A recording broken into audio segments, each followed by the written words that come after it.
నా ఏకపాత్ర రాణి రుద్రమదేవి.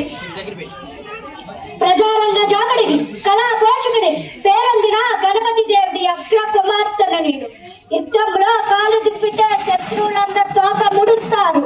నా వీర గచ్చల వింటే వారి పై ప్రాణాలు పైనే పోతాయి.